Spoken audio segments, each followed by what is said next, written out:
Hey guys, we're going to be recapping the manhwa called I Obtained a Mythical Item, and yeah, hopefully you guys enjoy.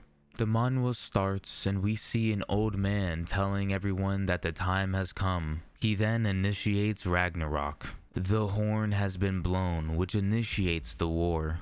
We see a whole bunch of different species fighting it out.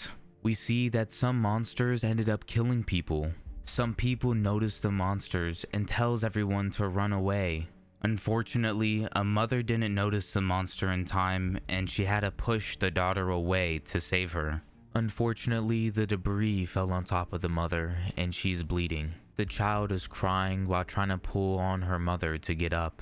She pleads to her mother that the demon is coming, but she tells the daughter to run away and listen, and if she escapes now, she could at least survive. A monster is appearing right behind her as she's telling her daughter that. The monster then goes for the attack, and I can't tell if he missed or what, but then a random dude came out of nowhere and then sliced the dude's head off. The guy tells them that they should evacuate the area and he has comrades that are behind him. The man then starts to heal the mother and she smiles and says thanks for helping them. They walk away and the guy in the black robe smiles and then turns to the monsters and questions if they are ready to begin. The man in the black robe fights and fights until he reaches the man that started the war. This is a story about the man's struggle in life, and it's also about one man's effort to escape their destiny. The start begins with obtaining an item. So this was chapter 0 of this, and now we're going to actually start getting into the real stuff. Raiders are people who hunt demons and obtain treasure. They're the ones who protect humans, but since their job is dangerous, people call them heroes. Because of that, they became objects of envy. Being a raider is a job that excites people. I have a question for you.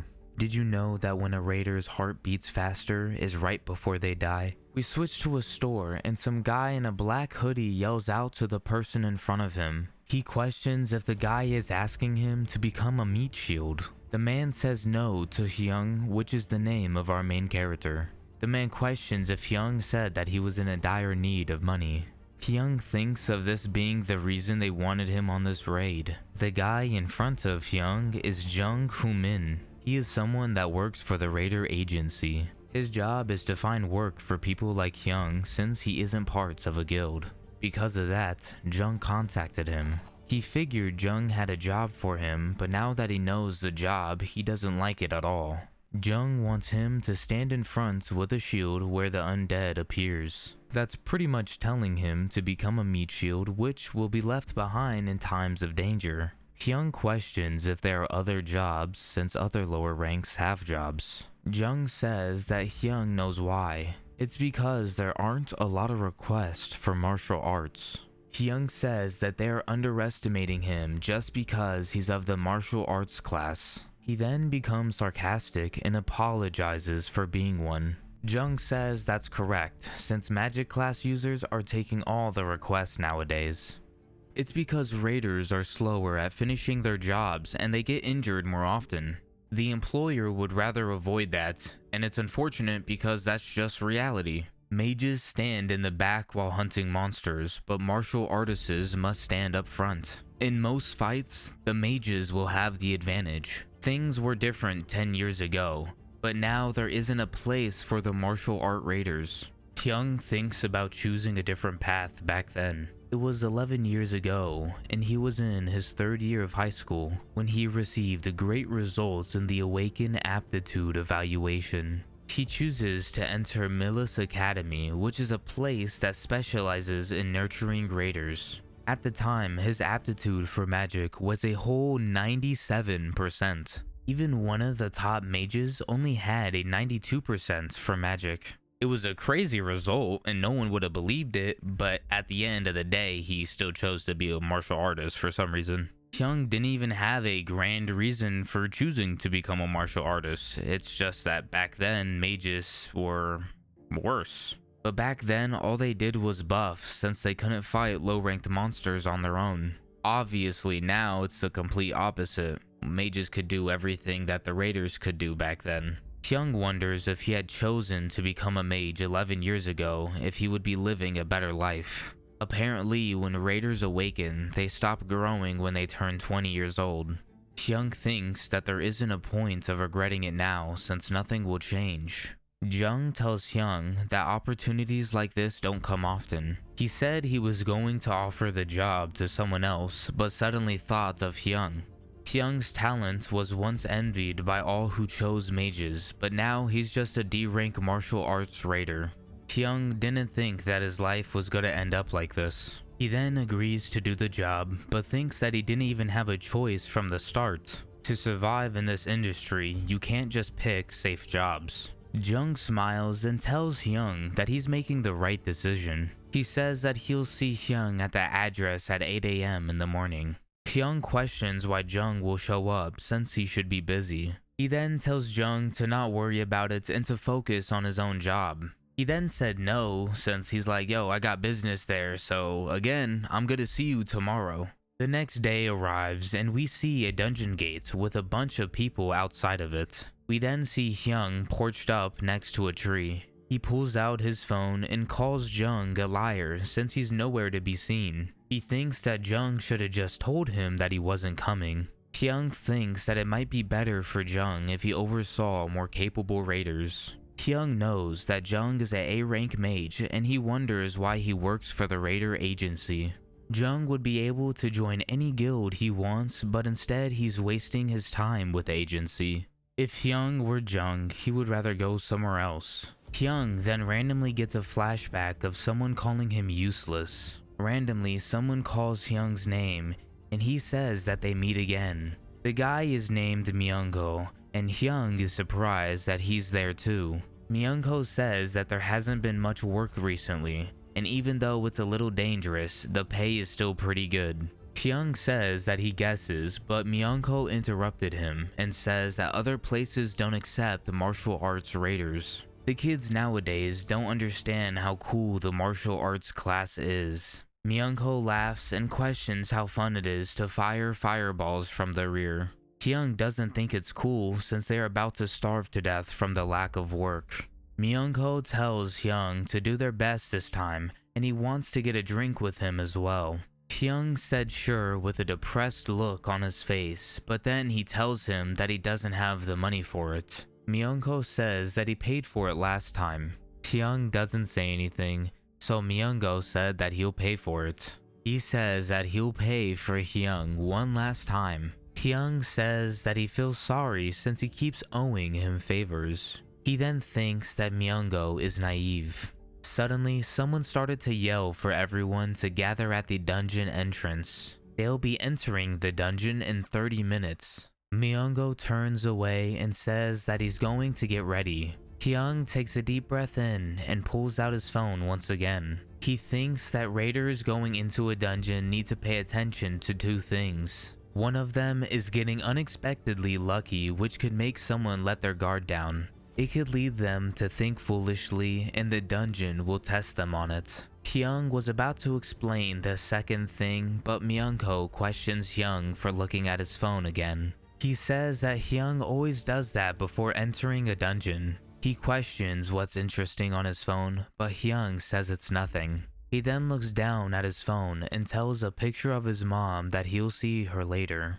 We now enter the dungeon and we see the undead attacking the front. A maid tells the people in front to hold up their shields and to stay in formation. Hyung weaves an attack from the undead, but he doesn't know how much longer he could take it. In the back, we see mages casting their spells, and once they completed, they shot the magic to the front, which kills all the undead. Hyung looks over and questions what guild the mages are from. He believes that it's the Meteor Guild since they're on the rise for being new but very powerful. Hyung says that he won't die today, and then we see Myung-ho and Hyung sitting down next to each other.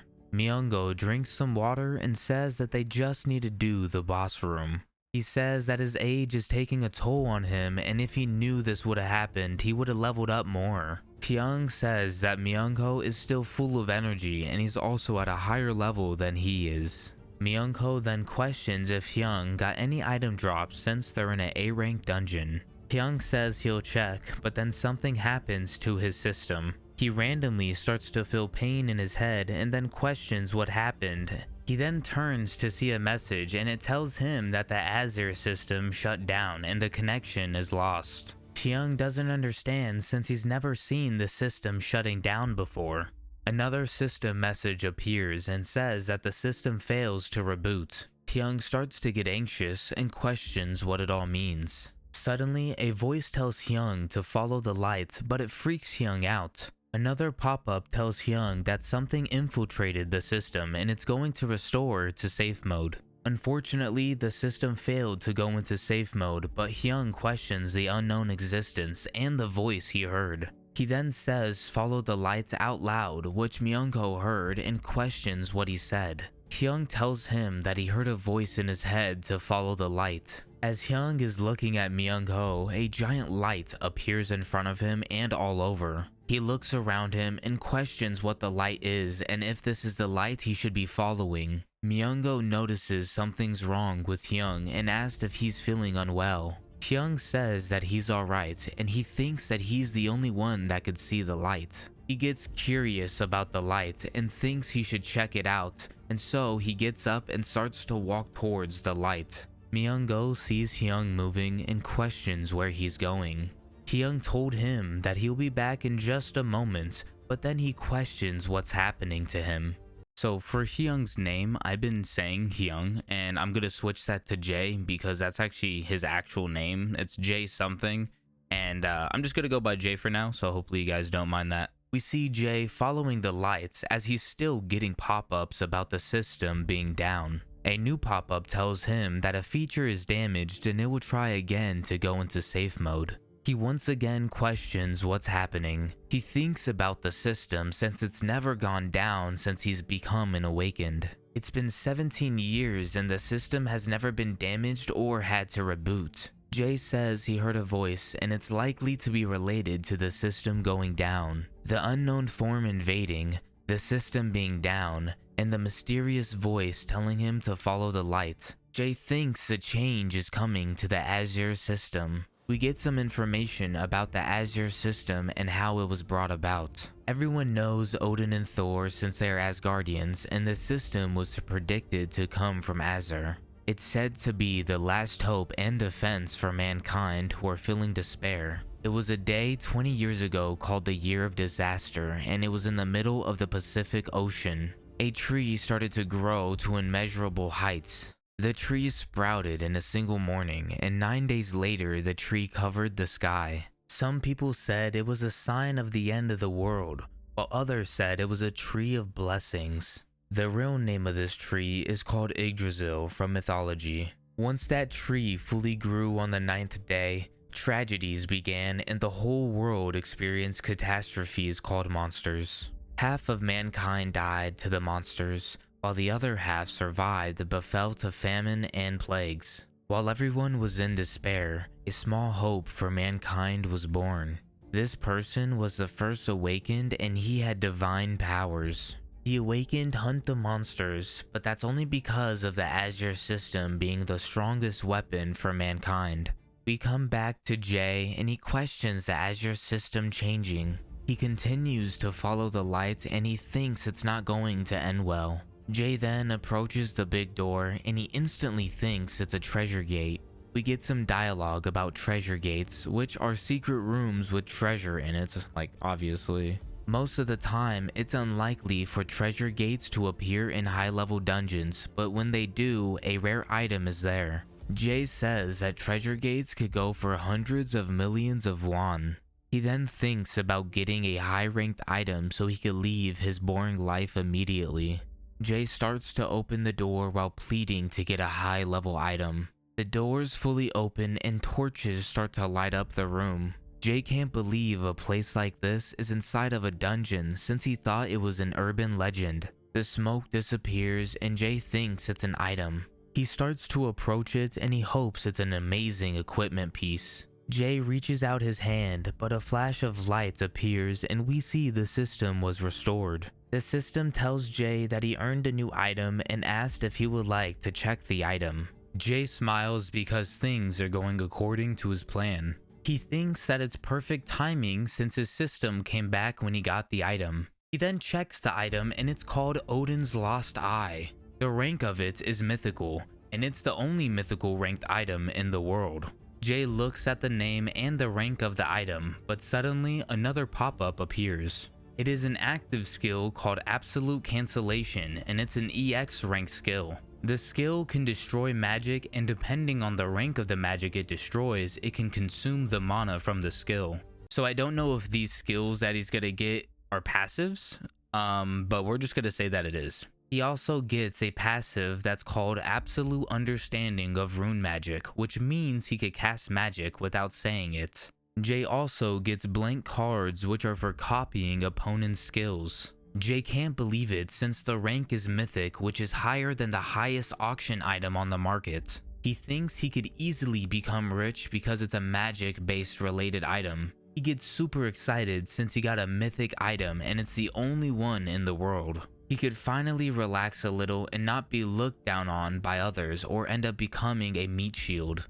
Jay thinks about trying it on since he might never be able to again. Suddenly, a pop-up appears and tells Jay that he will be the owner of the item if he puts it on. He immediately cancels and sighs since he almost wasted a mythical item. He doesn't see a reason to equip such an item, so he'll just sell it on the black market. He puts the eye away and says that he doesn't want to stay in the dungeons. He can't level up anymore either since he's over 20 years old. He thinks about the system being down and its unexpected variables. Jay is used to unexpected things happening since it's common in a dungeon. Jay is ready to go back and we switch to see Myungo saying sorry for Jay being gone. He asked if he could wait a little longer, but then he sees Jay. Myungo tells Jay to hurry up since the attack will start soon. Jay then apologizes to the captain, but he tells Jay not to go off on his own again.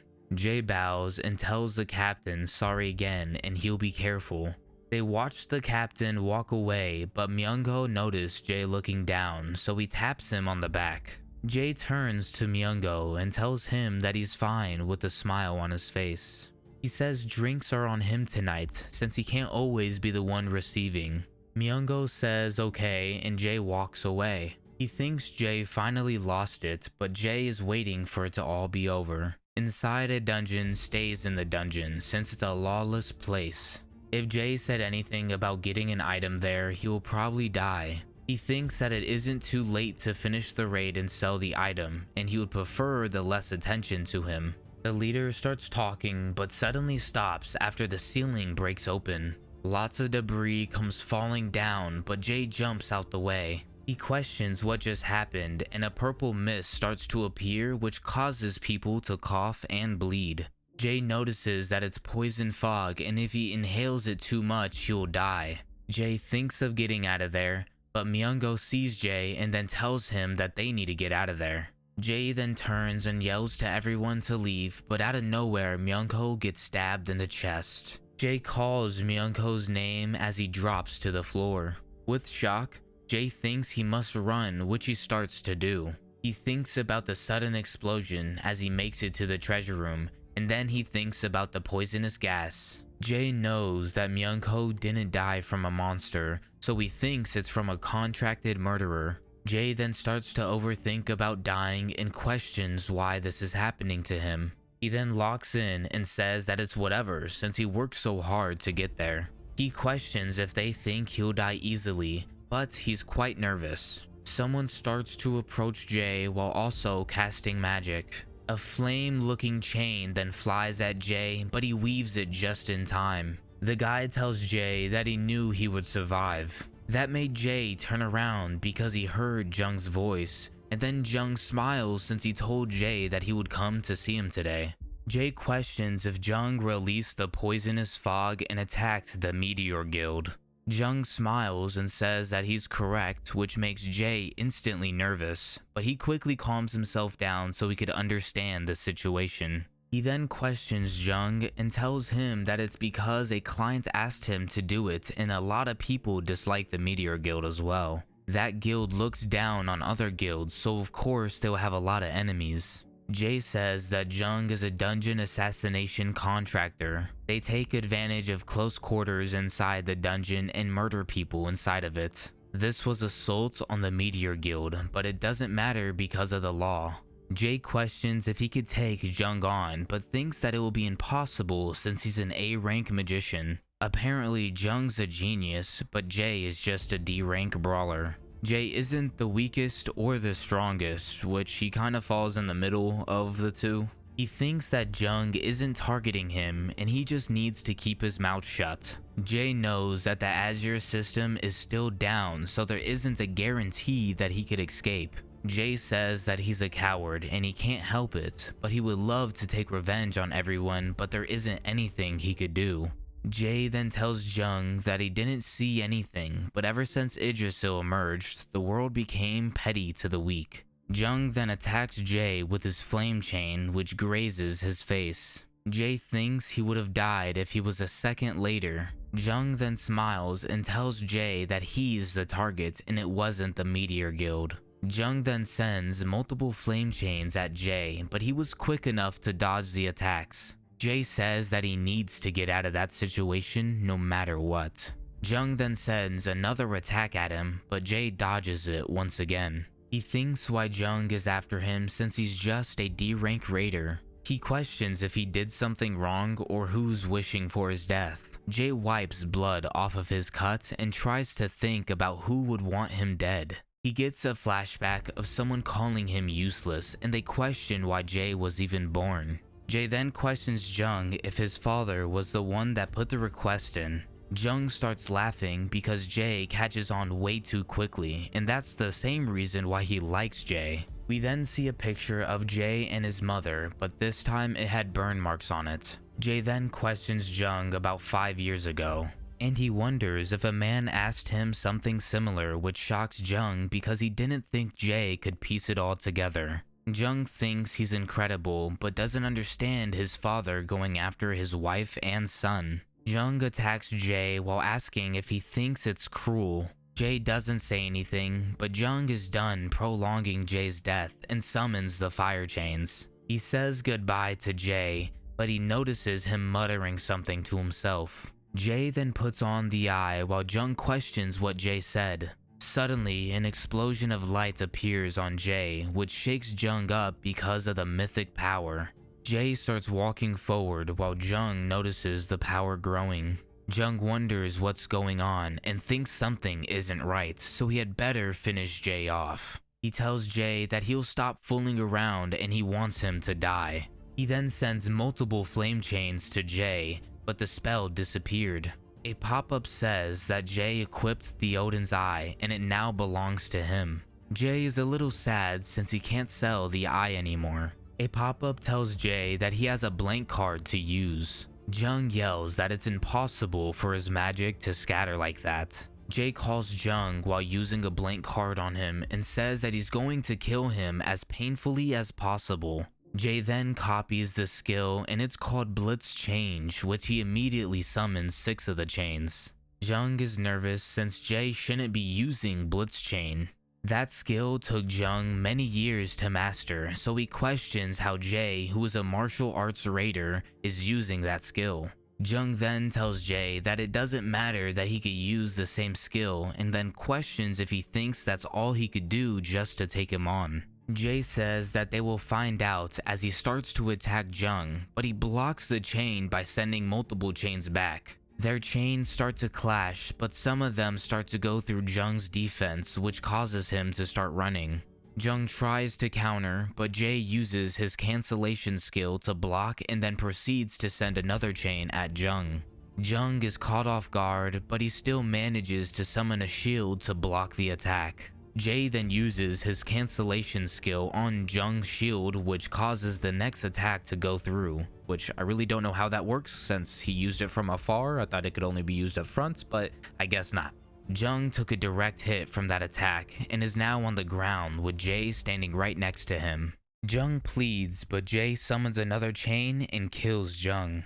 Jay then drops to the floor and questions if it's all over. He says that he has nothing left even though he's finally obtained a mythical item. He thought he was lucky, but death is creeping, which is scary. He says that facing death is cold as he starts to close his eyes. Suddenly, a pop-up says that a new system has been downloaded and asks if Jay would like to proceed. It tells Jay that he could pick a time to return to if he proceeds with the new system update. Jay questions what it means and if it's going to let him live. He thinks about another variable coming to him and doesn't care about his ending being a sad one. He then proceeds with the upgrade as he thinks it's the only choice he has, so it can't be helped. A pop-up shows up and says a new system Nornir is into effect. Suddenly, we see 3 women with wings and covers for their eyes. The ladies say something in a different language, but they start to reach out their hand to Jay. A pop-up shows up and says that Jay has become a great enemy of the High Aesir. He then gains a passive skill called the One Who is Observed by the Gods. He then gets another passive skill called the Supreme God's Eye. Another pop-up says that the half Aesir gods are observing him. Jay then suddenly wakes up in bed and quickly gets up and looks around. He questions what this situation is and then he looks at his hands. A pop-up suddenly shows up and says that Jay has successfully returned to a time of his choosing. Jay questions if he's dreaming and if he really came back to the past. He thinks that it's a dream since he could see his mom. He says that he never wants to wake up if this is a dream as he quickly runs to hug his mother while he's crying. Hey everyone, hopefully you all enjoyed the video, and if you want more then just leave a comment down below and like the video if you enjoyed it. I appreciate it. So yeah, I'll see you guys next time.